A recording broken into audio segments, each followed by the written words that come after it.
So I thought that it was the short breaks that were the reason why you were late, but actually when we gave you an hour, it's the same.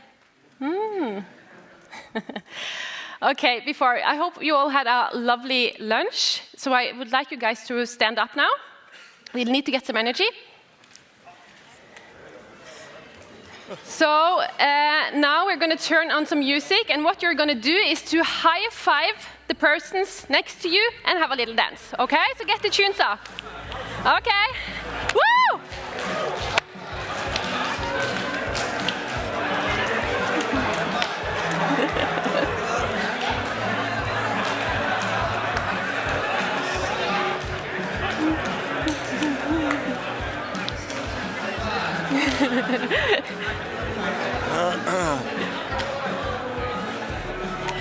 Okay, great.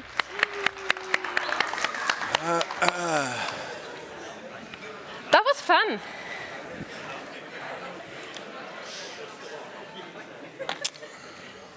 So in this demo session here, we will have Webstep and LTIMindtree. And for the first demo out is Webstep. And imagine a pump failure. This is the current situation on our fictitious Ratatosker asset. And we are in desperate need of replacement. In this proof of concept, Webstep leveraged IMF types from PCA alongside equipment data from EQ Hub to demonstrate how the procurement process can be streamlined, highlighted in the potential of structured data. And the presenters today is Bård Henrik Tvedt and Arne Måge. Warm applause.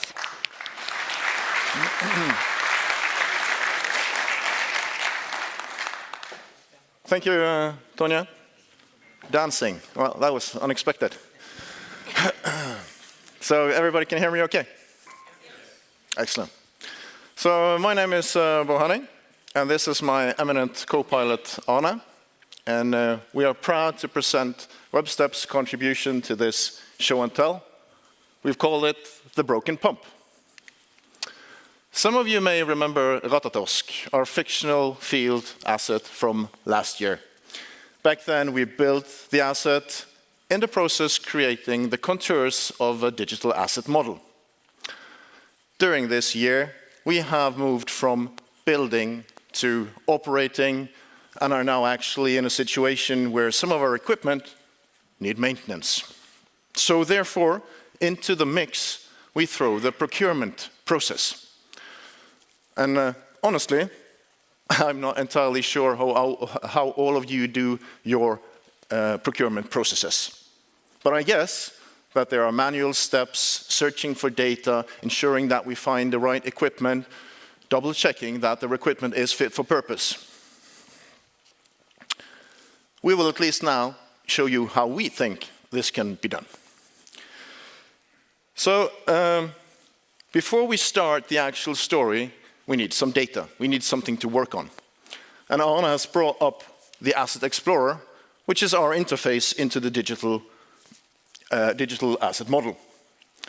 And we have preloaded a few pieces of data, which is what we can see here in the timeline to the left. The data we have preloaded is the Moonin TegMeg PNID. That looks like this, which is not necessarily what we see on the screen, but we are not interested in recreating this drawing. We have seen a lot of companies that are able to do that. We are perfectly happy that we can find our pumps. Then we have uploaded IMF instances. Basically, pieces of data that are in accordance with IMF types. These block types have been created by Draga. I don't know where you are. Hey, excellent. And they are hosted in PCA's quality assurance environment. The first piece of information is a single IMF block representing the pumping function. So Anna, can you please click on pumping here? Now we will go to the PCA library and see what the pumping function looks like there. So we see that we have 32 attributes, a couple of terminals that we can all use. These are attributes and components that we can use to specify our pumping needs. Can you please go back? Thank you. We have used two of them. I'm not sure if you can read it, but it's a minimum and maximum volumetric flow. The second piece is a safety zone. We also added that, and basically what the safety zone says is that all the equipment in this zone needs to have temperature class 3 or better. And the final piece of information we have added is the product information about the pump. And we are currently running a Webstep virtual pump. And honestly, this might have been a poor choice. But the important part is that it is structured as a complex IMF block type. You have the centrifugal pump in the center, then you have two process connections, input and output, and you have three subparts: the pump casing, the pump driver, and the pump seal. All right. Now, we're ready to start our story, the broken pump. I guess you see where we're going with this? This is you. You work as a control room operator in an operating room with the world's most scenic view. I've only been to a couple of operating rooms or control centers. None of them had a view. None of them had windows. But you sit here, it's a beautiful day, you relax, and your shift is soon over, and then the alarm goes off, right? Something is happening. One of the TEG-MEG pumps seems to be malfunctioning. You jump into action. You initiate all the necessary procedures to isolate the area so that you can send out an engineer to investigate further. ChatGPT got this right. Broken. This pump is broken. Right? All right. We need to notify somebody about this right away. So the engineer on site flips up his phone, sends a message to Asset Explorer. Anna, today you are my guy offshore. Can you send a message to Asset Explorer? This will be a disruption message, an operational disruption message, which is an important piece of information. We would like to track this information. We would like to investigate how our field, how our asset has evolved through time. So it becomes a part of our timeline. It becomes the fifth step in our timeline. And in this timeline, we see that the pump is colored red, which is a fairly clear indicator that something is wrong here. So can you please click on it, Anna?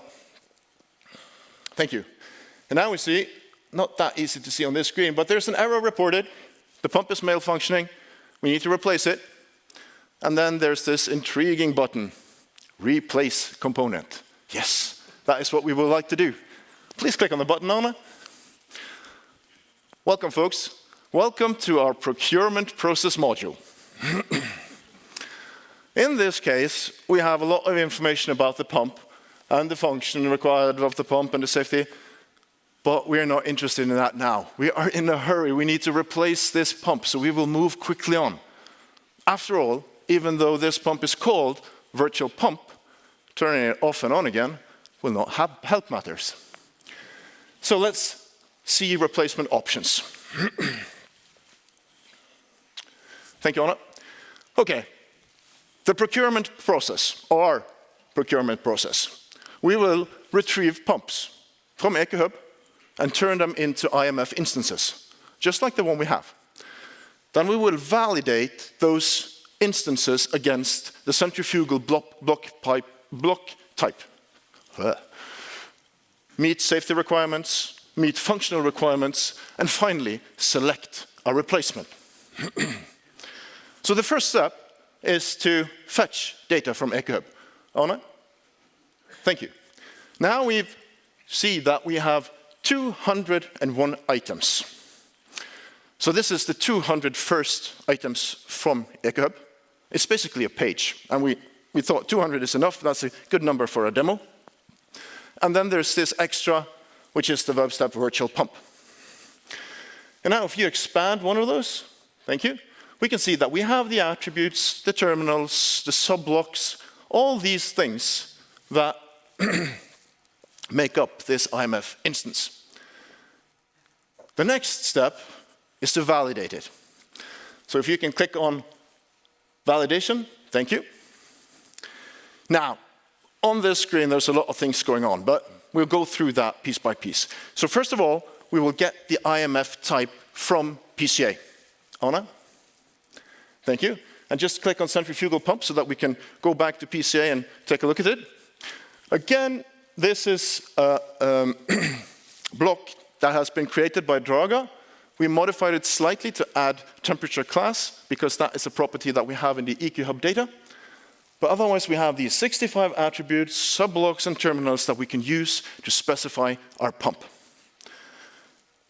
Can you take us back, please? All right. So this, at the moment, this block type is meant for guidance. This is how you can specify your pump. But there's nothing that is required with it yet. Because we need to know the functional requirements, and we need to know the safety requirements before we can say something about what we need from the pump itself.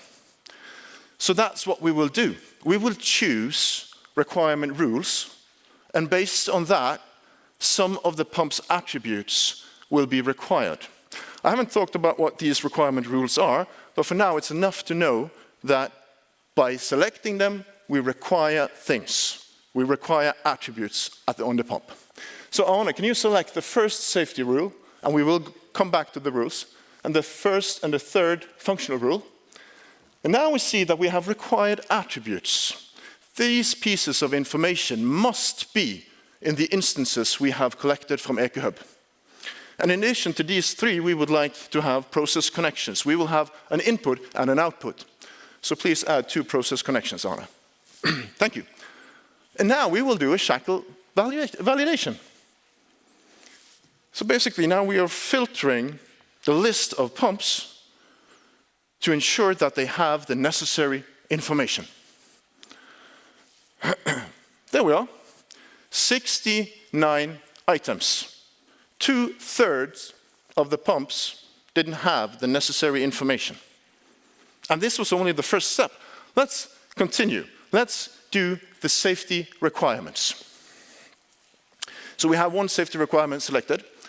This is the temperature class. It basically says that the zone has a temperature class of T3, which means that if the product has temperature class 1 or 2, it is rejected. If it has temperature class 3 through 6, it is approved. Please apply, Anna. Thank you.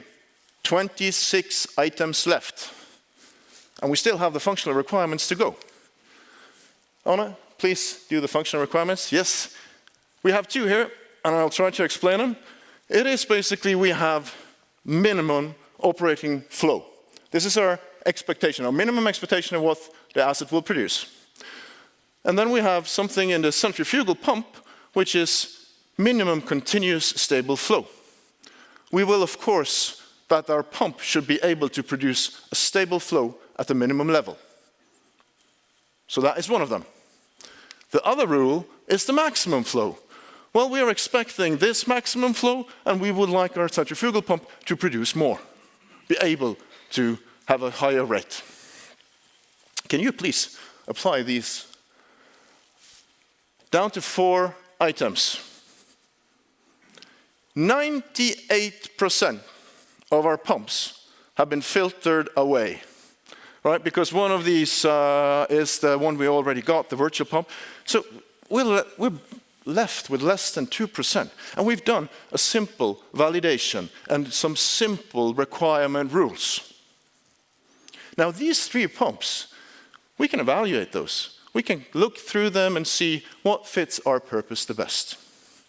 Of course, in this case, the validation part, that is an incentive to the vendors. Of course, we would like all the pumps to pass this validation, but that means that the information about the pumps must be richer. The structured data representation must be richer. And then we can start adding more and more complex and requiring requirements, right? To fine-tune so that the pumps that we select meet our requirements better. So now we have selected those 3 and we have confirmed the selection there, or not confirmed, but we've entered the next page. The 2 pumps in the middle, 2 of those we selected, they are identical, more or less. They have different serial numbers. And what we see is that they have a maximum continuous flow rate that is almost a double of what we already got. The 3rd pump, however, has a slightly lower maximum continuous flow. If we at one point had taken the functional requirement, overwritten them with the product specifications, the 3rd pump would not have been an option. The pump we would be left with one of those that had double capacity or double flow rate. So now we've basically found a pump that fits the requirement, and we can also downscale. So please, Anna, confirm the selection. Thank you. So this is just for review, but in this place of the project, we would probably like to create a procurement package and contact vendors and get offers, all those things. Of course, we will just shortcut that, that loop and confirm this. What happens now is that the pump is produced, the pump is transported, the pump is installed, and then finally, when it is installed, the vendor will send us a piece of information, updated product specifications. And we get that right into our asset model. It becomes a new step in our timeline. And as we see here, the red notification is gone. We don't longer have a disruption message anymore, and the pump information is updated. And we can also still go back in history and see, how did this evolve? What pump did we used to have? What happened? What's replaced it? So let's talk about value, because that's what we need here. That's what we need to make these standardization projects move forward. Time saved. How much time do we spend today searching for functions, functional requirements, or product specifications? Hours, days, weeks. The data quality. How about that? Like 2/3 of the pumps were rejected based on the quality of the data. Machine validation is an incentive to improve that. If we start to filtering away things because of the structured data is not good enough, who would look at the data sheets? We don't care about them. That's an incentive to improve data quality. And improved data quality is needed for improved decisions. Because if we could pick from all the 200 pumps, then we had a better selection to get the pump that fitted our requirements the best. Faster replacements, yes. If we can narrow down or shorten the procurement process, then we can get new equipment in place sooner. We will get back to normal operations sooner. I don't have a number for that. Updated documentation, like it would just slot it right in there. Our asset was updated the moment we got the data from the vendor. And of course, we can extend this. We don't have to only think of data like we'd be buying a new pump. How about things that we have in storage already? We should check whether or not we actually have a replacement in storage. But the important part for me is that we have done this on real data from EcoHub, and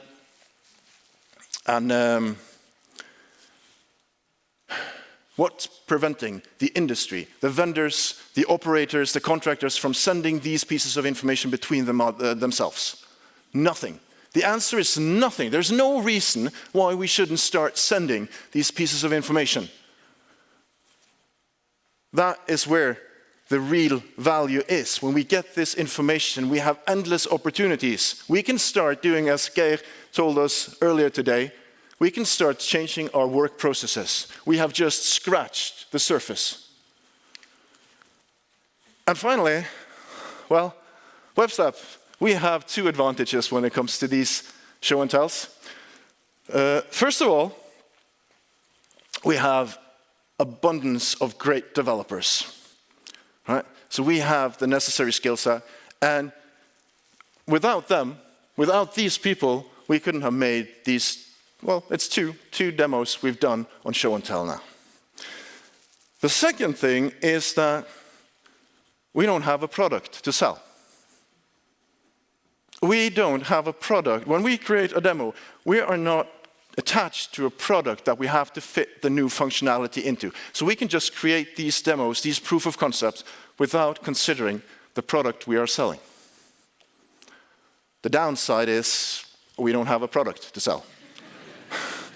So how do we justify this, right? Well, we use it for internal training. 5 of these people had never heard about RDF before we started on this year's project. We use it for internal training so that we have the people with the necessary skills when you are ready to start your projects. Thank you.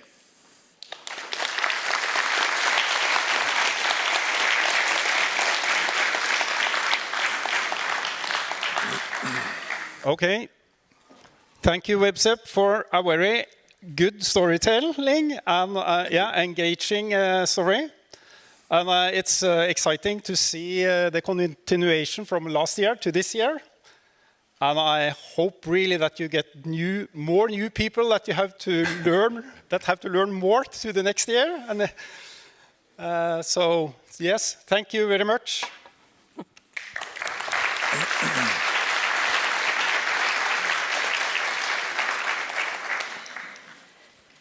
Great work, Webstep. Next up is LTIMindtree. Where are you?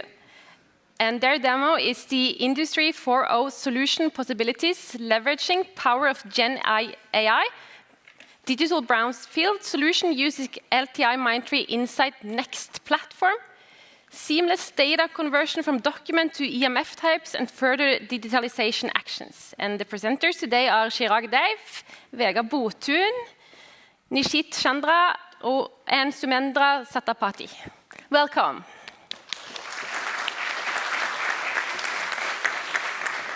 Hello.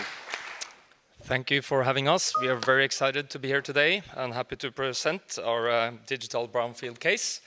It's focused on transforming legacy asset data utilizing GenAI. And we are here on a mission. We think that AI is for everything. AI is in everything, and AI is for everyone. I'm happy to present my team. We'll get it up here soon. And then we would love to speak with you all at our booth later. To connect.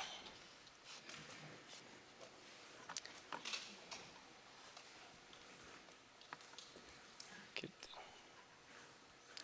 Do we need to?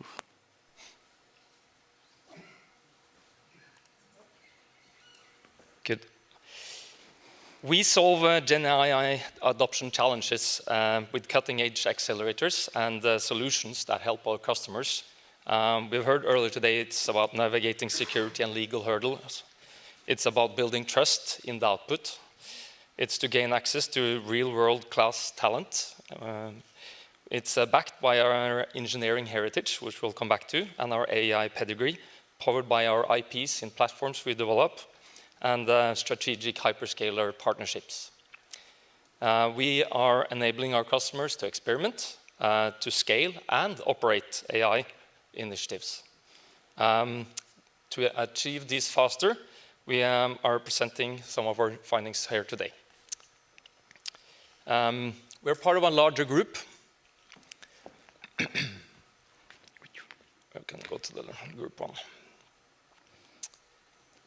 Yeah, we're part of a Larsen & Toubro group. It was 2 Danes who got stuck in India before Second World War.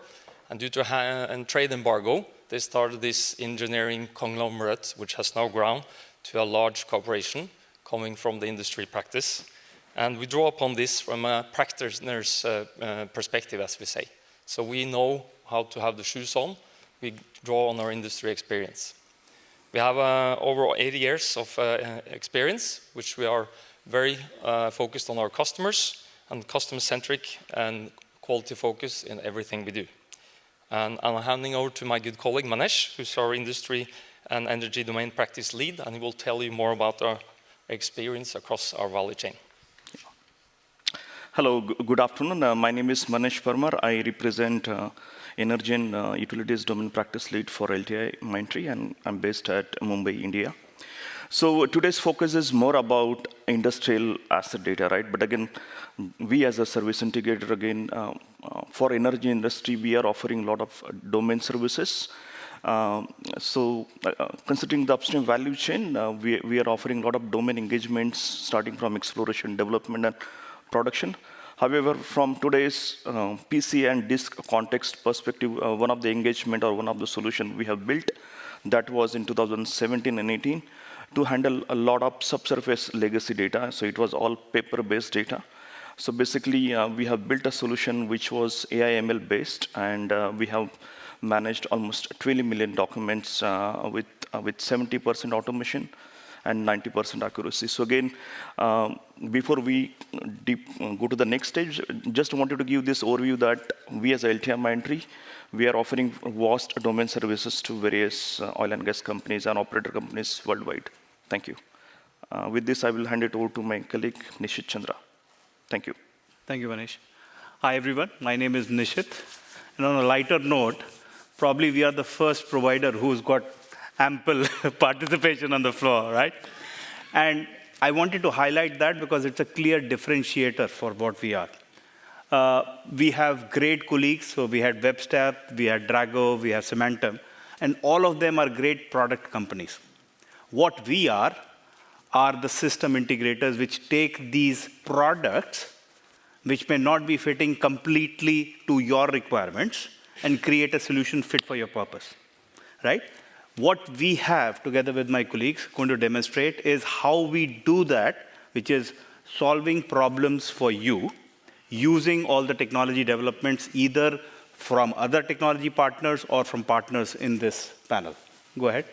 So, as my colleague explained, this is the total experience across the value chain of your business. So whether it's exploration, upstream, midstream, downstream, or retail and distribution. Through our experience, we have a body of work where we have done research and identified what are the various solutions, besides the ones that you've identified in this year's topics, that are candidates for transformation using GenAI and AI. So whether it is optimizing models for drilling operations, whether it is fleet management, whether it is predictive maintenance, we've been working on this together with our own internal product as well as with partners' product. And more importantly, we have then developed a portfolio of GenAI solutions which we have created. And we have trained LLM models. We've invested significant amount of tokens over the last 2 years, and we have ready to demonstrate solutions around this. We've taken one of that as an example to give you the solution specifically for your problem, if you go to the next slide. And I'd like to thank the PCA team. I'm borrowing your slide from the morning session. Huge metal fan. Some of us are, right? So taking the same example of using that problem statement, what we are demonstrating here is what some of our colleagues have also demonstrated, is the whole asset life cycle. How do you re-engineer from the start of, when the project is starting, to the commissioning, to the implementation, and to the operations part.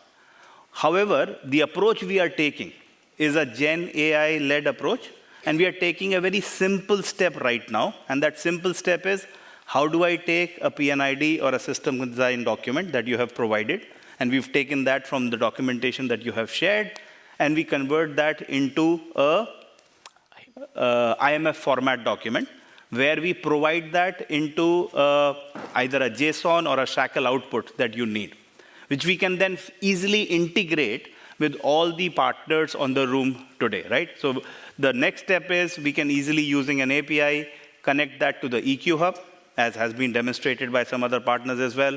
We can link that to the DexPre explorers, again, through partners like Cementum and Plant and Bytes. We can connect that to the simulation so that you have a digital twin in operation, and then do the whole operations for you.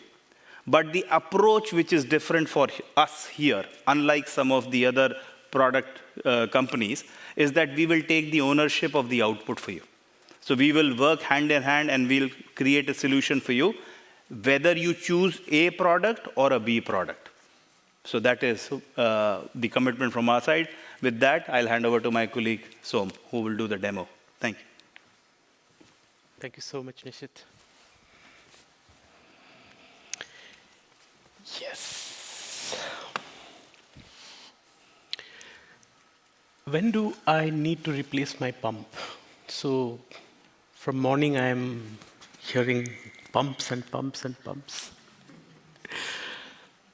So it can be a pump, it can be a compressor, it can be any legacy asset. It can be within the premises of this building, it can be at a far field rig, it can be anywhere. If I am modifying the capacity of that particular operations, if it has gone, as some of my colleagues were telling, that it is broken and I need to replace it, or the electrical or something has gone wrong and I need to repanel or rewire the whole thing. So these are some of the drivers for me to have a look at the legacy asset where I need to revamp it completely. And if I do that, then it will accelerate my engineering process. And given the way things are changing, the technology landscape is changing, the offers available at the moment, who knows, I might end up getting a better pump, not for a like for like. Yeah? So it enables me to explore new technology, to explore new ways of doing things, new processes, and all of those things. But I need to do it in a way which is seamless, less of friction, more of collaboration. It has to be done in a standardized process. I do it once, I can copy-paste it multiple times, scale it fast. And all of this using a fabric called security. So we took guidance from the PCA team and took one of their use cases, which is in the brownfield. We considered a centrifugal pump. We took there were a lot of documents for us to consider, process documents, flow diagrams, PNIDs, and all of those things. And they had data which were of three kinds: structured data, unstructured data, semi-structured data. So if I have a person sitting, I give you all of these data, can you make meaning out of that? Maybe 1 week or 2 weeks, he will run away. So I need to have a tool in which will consume all of these data, the images, the PNIDs, the diagrams, all of this data, and make meaning out of it, which I can collaborate with the other partners' ecosystem, other enterprise-grade applications like the EQ Hub, other enterprise-grade applications like the DexP Explorers, the digital twin modelers. Yep. So I need to do it in a seamless manner, consume data, produce output which is consumed in the down cycles. Yeah. So in this particular demo that I'm going to show you, this is very simple steps. You analyze these documents, you extract, and this is the place where we are leveraging GenAI, that if there is some data which is missing, I can probably use synthetic data. If there is some data which is not very correct, not very relevant, it will be called out. Even if it is there, the documents, maybe they are outdated, maybe they are not correct at the moment, yeah? And then we build the output as per the framework, which is consumable by all and everybody down the cycle, which is the IMF framework. And IMF framework is like how we encode all of these things, but we have to output in a manner like the JSONs or the shackles of the world. And then we connect it through the EQ Hub to get the possibilities of replacing or upgrading that particular asset. Says more or less the same thing. So I will just take you directly to the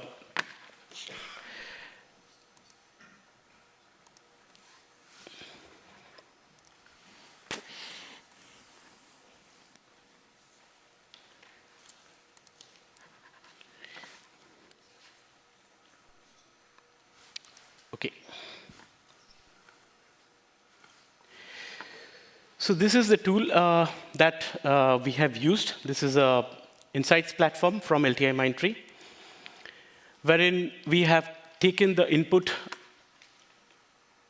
I have chosen this system design manual for this Huldra platform pump, centrifugal pump. I have the possibility of selecting which model, AI model, GenAI model that I want to use, whether I want to use a LLM or an SLM, all of those things, a large language model or a small language model. Then there is a prompt. Now this is a very interesting part. The prompt, let me just show you how the prompt looks like. The prompt has been developed by looking at the IMF already published types. So if it is a centrifugal pump, the IMF has got extremely detailed approach, like, okay, these are the attributes that the pump should be having. So when we take the system design document, we make sure that if I'm going to extract any data out of that system design document, it has to output in a format that is dictated or that is guided by the IMF framework. So this is the, and then we have, so for different kind of assets, going forward, we can have a library of these prompts. I'm regenerating this. And this is real time. Yep.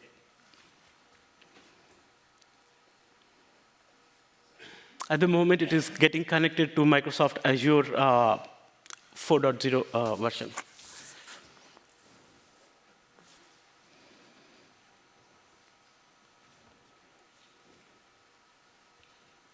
It's a little bit slow.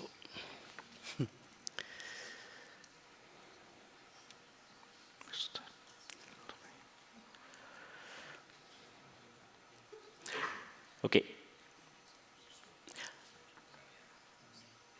You can see over here the document that it considered, which was the subject under test, kind of. This was the document which was considered, which had a lot of information, but we need to extract data out of this particular document. It can be a, so this way of generating the thing, it can be single touch or a multi-touch. Like you can consume data or information from a single source, or you can consume from PNIDs, from Excel sheets, from CSVs, from PDFs. You can train the model to do all of those things. So for this particular demo, we had considered only one source of information, and this is how it has output in a JSON format. We can definitely train the prompt to output in a shackle format as well for validation purpose. So for this, we had used the JSON format. It uses the similar block format. Then we have the terminals. Then we have the attributes underlying in the terminals. There is something important that I wanted to mention here. You can see here, some of the data fields are marked as not available. The reason they have been marked as not available is it has been done purposefully. That if the data is not available in the source files, do not populate it with synthetic data. The reason because the underlying asset has some very specific requirements with regards to technical requirements, functional requirements, safety requirements, process requirements. We do not want the LLM models to populate this with synthetic data and we go wrong somewhere. So definitely the LLMs or the SLMs are capable of populating the data so that to make sure that the IMF framework is fulfilled, complete. But this has been clearly instructed, do not do that. Okay? So once we are done with this, okay, let me just move to the.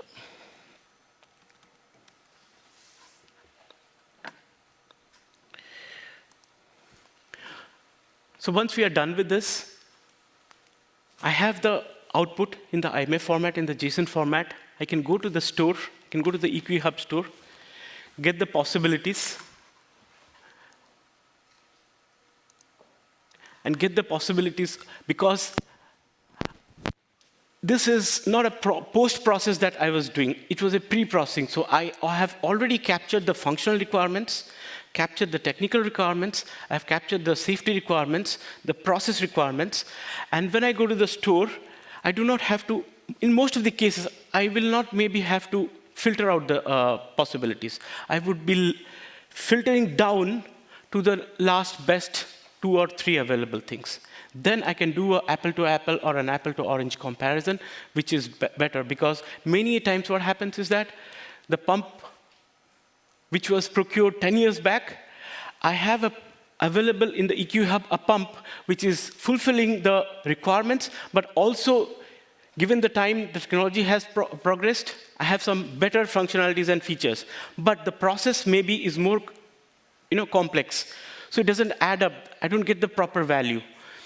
So from the EQ Hub marketplace, I can do a comparison, and then I can use the DXP explorers from partners like Symantec or Plantain Bytes.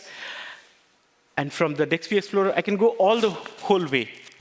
Then I know exactly what to buy. If I go build a digital twin of the process as well as asset, I know, am I entering or buying an item which is like process heavy, or it is like similar kind of pump, but it is extremely process light. So why not? So these are the things before I go for an actual purchase. I can have a technical analysis being done, as well as a feasibility, as well as a commercial analysis being done before I enter into anything.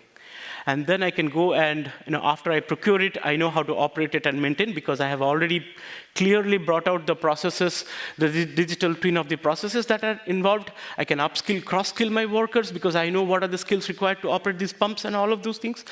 I know how to operate, I know how to maintain, and I know how to decommission them. So right from reading the specs, the tech specs, the functional specs, the safety specs, and all this, to the cycle where I need to decommission it, the whole life cycle, and it all starts from here. Yep.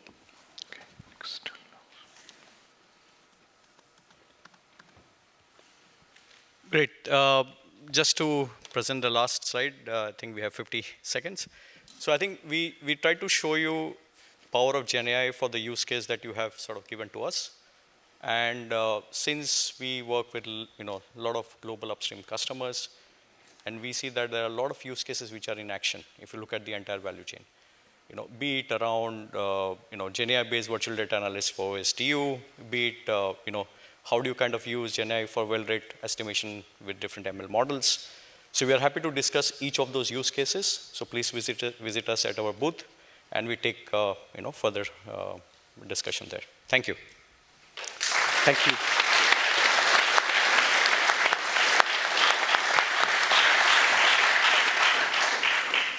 Yes, thank you. I think this was very interesting to see how a company that we really don't know from before, not my personally at least, and see how you can take the technology that we have been discussing, trying to develop, and how you can adapt to it and do something to it, and also use your AI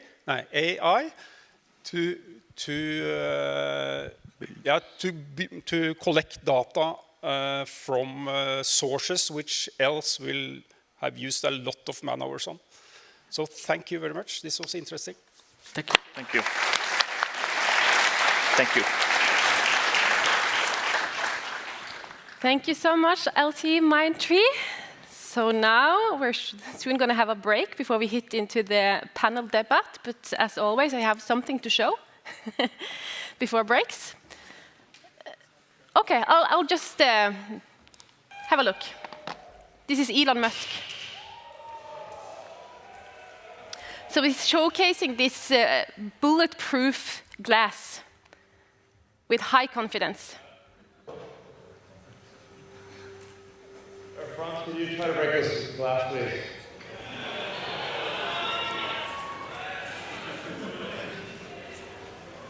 Yeah. Sure? Yeah. Whoa. Well, maybe that was a little too hard. And they don't want to believe in it, so they want to try again.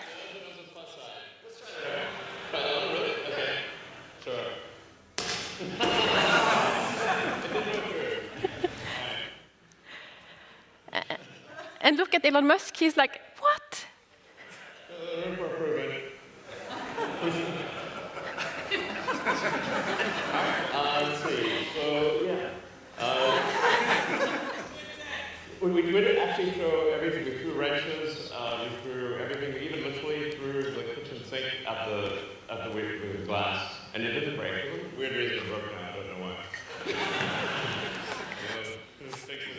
So wow, right? So we need to acknowledge these front runners, the ones driving innovation, because it takes a lot of courage to do demos in front of the audience like you guys have done today. And sometimes, even though we have done all the tests and everything looks so fine, sometimes it will break. So instead of then finger pointing at people making mistakes, we should share for them, for they are making it so much easier for us afterwards. So these are the guys that we should share for. Okay, great. We'll have a 10-12 minutes break now before we head into a really interesting panel debate here on stage. For the panelists, you can come here at once, actually. Okay.